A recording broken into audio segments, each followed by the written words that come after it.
College debt is sometimes the only way for higher education for most students. With costs of colleges skyrocketing by 24% in just 5 years, even households who plan for college costs still might be short for when their kids leave the house. A federal survey of consumer finances show that 22.4% of families have student loan debt. That's 1 in 4 houses in America. So chances are pretty high that a lot of you have debt yourself from college in this room. Compared to 1989, only around 9% were paying similar student loan debts. 9%. That's a big increase. And that's only 1989. I'm a university student myself, dealing with debt like most people in university nowadays. And with the research I've found, it shows the new norm of debt for students like me is becoming a worse problem. Free or greatly reduced price education is the most practical form of education for all. This would eliminate price gouging from universities on students that were convinced their whole life that education is the only way to get a good job and live a good life in today's society. Until this new system comes into play, there are organizations like Sponsor Change that can help. So Sponsor Change is an organization that takes volunteer hours, usually from students, and has them volunteer, and their time goes into a check from Sponsor Change that helps their student loan payback. In this Sponsor Change university partnership, most students will volunteer in something that they're good at, a specialization essentially of what they're going to college for most of the time, based on their skill sets. So not only would reduced or free education allow for quality of life for most people to be greatly increased, but it would target the youth that need it most. Colleges seem to be out of reach for more and more students every single year. College has gotten so dramatically expensive without the increase of wages in the same period. And this is very important because usually we compare to inflation, but the price of college compared to the payment is not the same anymore.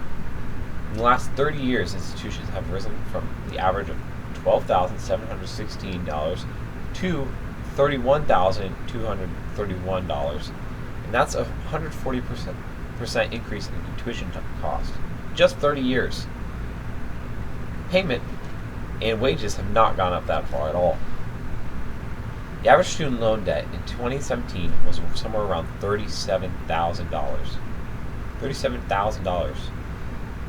What could that money go towards? In your young life, $37,000 could be put in an investment account.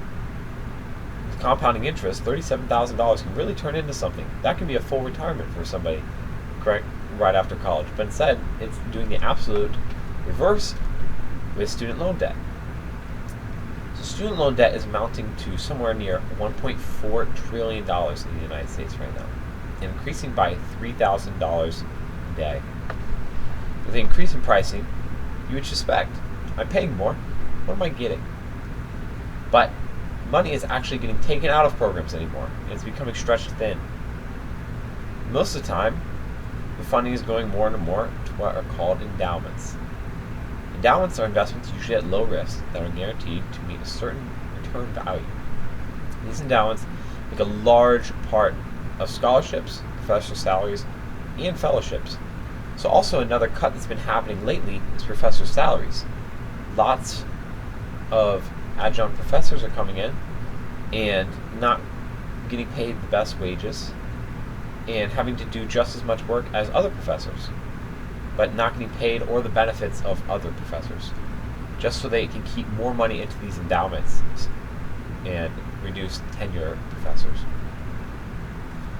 Colleges know that the demand for college degrees is getting larger every day, and statistics show this. Colleges know that 65% of jobs are requiring a college degree now. That's WGU. These mean they can have the students at the mercy of the job force and say, you have to go through us. With barely no regulation. The only regulation between the colleges is the other colleges, who are all inflated. So this inflation price, it can mean something for a college student, but what does it mean for society and how society views education? After many research hours and talking to international students that I know and looking online, what I've concluded is that societies that invest heavily in education have more benefits and more qualified individuals for positions. So well-educated individuals are well-rounded in many different ways, and it's proven to be. So well-educated individuals are proven to live healthier lifestyles, live longer, less likely to smoke, less risk of heart disease, and also more risk to exercise regularly. And the biggest benefit of education is the qualified people for jobs and advancement, and also the lack of poverty. Education has been proven to directly affect the amount of poverty in a community. So when a person becomes educated, their productivity, and value increase. And if we have everyone increasing their value, then pretty much everyone will raise the value of the country in a whole.